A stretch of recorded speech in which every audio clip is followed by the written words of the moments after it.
नमस्कार दोस्तों भाद्रपद मास की शुक्ल पक्ष की तृतीया को हरतालिका तीज का त्योहार मनाया जाता है।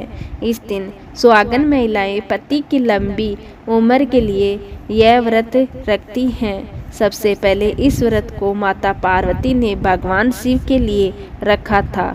तो दोस्तों सुनते हैं हरतालिका तीज की व्रत कथा। हरियाली तीज व्रत के अनुसार शिवजी ने माता पार्वती को इस व्रत के बारे में विस्तार पूर्वक समझाया था। माँ गौरा ने माता पार्वती के रूप में हिमालय के घर जन्म लिया था। बचपन से ही माता पार्वती भगवान शिव को वर के रूप में पाना चाहती थी और उसके लिए उन्होंने कठोर तप किया। 12 सालों तक निराहार रहकर उन्होंने कठोर तप किया। यह सब देखकर उनके पिता बहुत दुखी थे। एक दिन नारद जी ने उनके पिता से आकर कहा कि पार्वती के कठोर तप से प्रसन्न होकर भगवान विष्णु आपकी पुत्री से विवाह करना चाहते हैं। नारद मुनि की बात सुनकर महाराज हिमालय बहुत प्रसन्न हुए।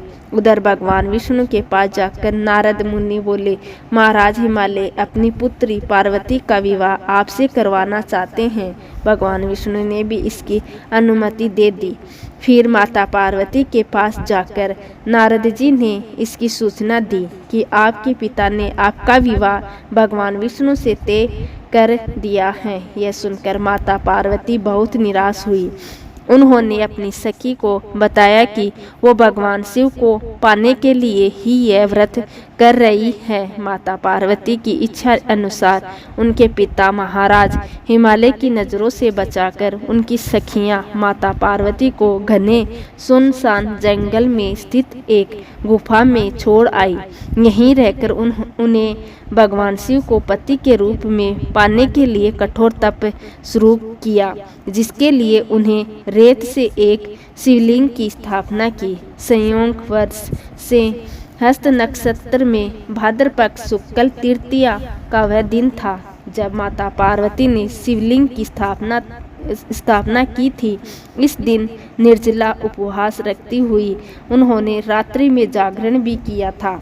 उनके कठोर तप से भगवान शिव प्रसन्न हुए और माता पार्वती को उनकी मनोकामना पूर्ण होने का वरदान दिया। अगले दिन अपनी सखी के साथ माता पार्वती ने व्रत का पारण किया और समस्त पूजा सामग्री को गंगा नदी में प्रवाहित कर दिया। उधर माता पार्वती के पिता भगवान विष्णु को अपनी बेटी से विवाह करने का वचन दिए जाने के बाद पुत्री के घर छोड़ देने से व्याकुल थे।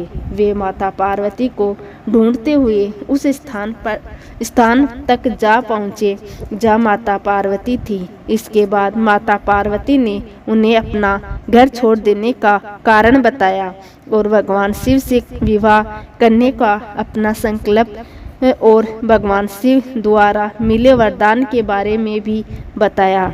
इसके बाद माता पार्वती के पिता हिमालय ने भगवान विष्णु से माफ़ी मांगी और वे भगवान शिव के साथ माता पार्वती के विवाह के लिए राजी हो गए। कुछ समय बाद उन्होंने माता पार्वती का विवाह भगवान शिव के साथ पूरे विधि विधान पूर्वक करवा दिया।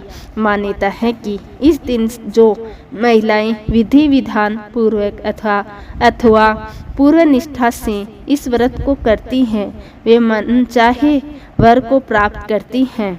साथ ही यह पर्व दाम्पत्य जीवन में खुशी बरकरार करने के लिए भी मनाया जाता है। तो दोस्तों कैसी लगी आज की हमारी कहानी? इस कहानी को कहते सुनते और हुंकार भरते सब पर कृपा करना। धन्यवाद।